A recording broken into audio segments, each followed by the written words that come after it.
నెల 25 దాటిందంటే చాలు అకౌంట్లో బ్యాలెన్స్ చూస్తే వందల్లో మాత్రమే ఉంటుంది. అయితే మన దగ్గర 10 రకాల చిన్న చిన్న అవసరాలు కనిపిస్తూ ఉంటాయి. ఎవరినైనా 5,000 అప్పు అడుగుదామంటే పరువు అడ్డం వస్తుంది. సర్లే జీతం రాగానే ఇద్దాంలే అని మనసు నచ్చ చెప్పుకున్నా ఈ 4 రోజులు గడవడానికి చేతిలో రూపాయి లేక లోపల పడే నరకం ఎవరికీ మనం చెప్పుకోలేం.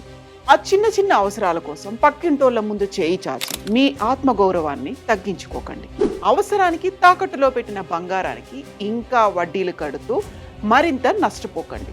మీ పాత బంగారమైన తాకట్టులో ఉన్న బంగారమైన విడిపించి ఈ రోజు ఉన్నటువంటి మార్కెట్లో బెస్ట్ రేట్ ఇస్తుంది ఎన్ గోల్డ్ బయర్స్. బెస్ట్ పార్ట్ ఏంటంటే ఇలాంటి హిడెన్ ఛార్జెస్ ఏవీ లేవు. ఇంకెందుకు ఆలస్యం, 9774597745కి కాల్ చేయండి. ఎన్ గోల్డ్, మీ కష్టాల్లో నమ్మకమైన మీ ఆత్మీయ నేస్తం.